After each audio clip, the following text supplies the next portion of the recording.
One said, don't get between Tom and the microphone, but it's dead, so you're safe. I'll just use my large teacher voice here. A big understatement to say that I'm honored by this recognition. So thank you to the Traverse City Human Rights Commission. Thank you to the commissioners on the Traverse City Commission. I am honored. I'm also honored by your presence here. So many faces, people I know, so many connections. I thank you for support that you give to our organization as well as to me. Well, you can't see them, but there are dozens of people up here with me sharing this limelight. At least in my heart and in my mind, they're up here with me. So, why so many people passionate about the incarcerated? Statistics, there's some numbers that stick in my head, I'm sorry. 34 people are affected by someone incarcerated. Obviously a family member, but it could be co-worker, partner, spouse, deeply affected. People lose their homes when the breadwinner is in jail. It's hard on families. And so our volunteers usually know someone, or they've been involved with helping people in jail. We've done counseling, whatever, so they're passionate about what we do.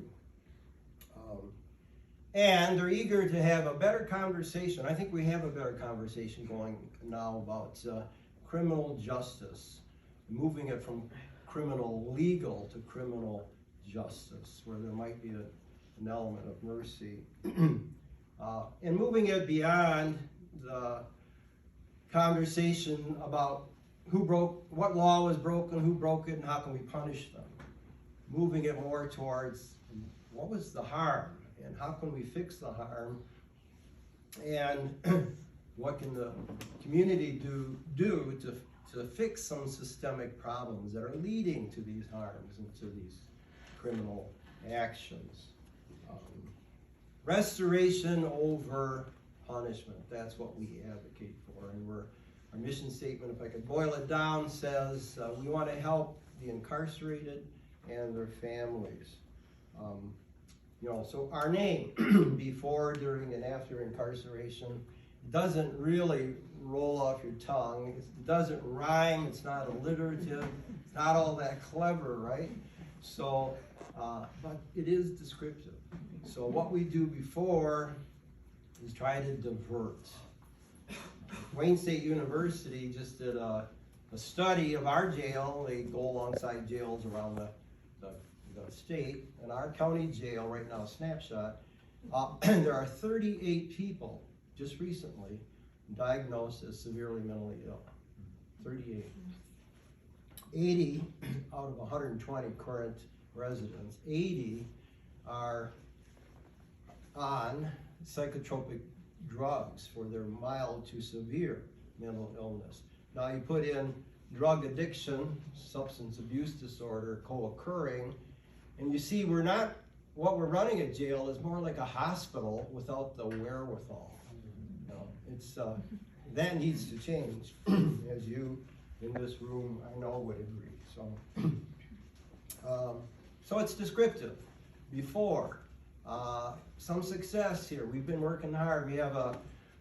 We've advocated and helped and put together a 22-member organization, including sheriff, law enforcement, and police department, who are eager to see someplace else to take people than jail, someplace else than emergency room, where the 2.5 day stay for a severely mentally ill person is 2.5 days. What can be fixed in 2.5 days? So a grant we hope to get. I think we're getting it. I'm pretty sure we're getting it. What we need, maybe where we may be pressed, is getting the therapeutic clinical staff to person this crisis stabilization center. So after over a year's worth of discussion among this 22-member organization, Northern Lakes Community Mental Health, stepping forward and assuming the responsibility, the staffing for a crisis stabilization center where people can go, brought by the police or by family, and be triaged. Where's your meds? When did you get off your meds? What's going on? And get them the right services. And if need be, even stay there for 3, 4, 5 days until they're stabilized. So we're excited about that. Keep your fingers crossed. Like something that goes along with Ryan's issue is housing. We don't have therapists in the area because there's a staff shortage north of Grand Rapids, of severe staff shortage for mental health workers. So so many of our problems can be solved in this community by addressing that housing situation. So that's before. We try to divert. During, we have a cadre who come in and teach life skill classes. We have classes like self-esteem, anger management, grief and loss. And so we hope that is a help. Counseling is a help. We have some of our members do that. And we have a support for the families. We have a monthly support dinner, a potluck for families of incarcerated or previously incarcerated. And it's good on several levels. Families get good information about the legal system and what needs to be done. You know, to make cheaper phone calls, et cetera, et cetera. And sometimes they get help, like a person's chimney, one of the family members' chimney was repaired, a car was repaired, someone else got a job.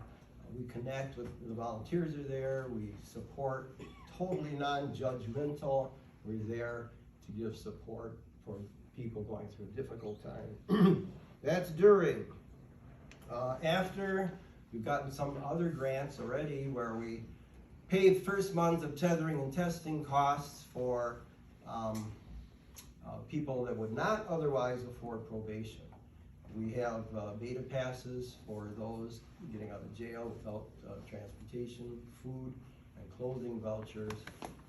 And probably the biggest and best thing we're doing to bring down recidivism with the total support of administration at the jail. We've got a new administration, people, Chris Barshaw's captain, very open, wanting to humanize the place. So that is also good. But anyway, coaching program. We just trained 19 coaches who will make a year-long commitment of weekly contact to support people coming out of jail who are needing that support to come back as productive citizens. These are our family members, our parishioners, our co-workers who need that help. Now you said, boy, you really went on a long time about this organization, and I'm passionate about it, so are the volunteers. And I'm saying all this to let you know that it's not just me up here, it's a whole lot of other people that deserve this recognition.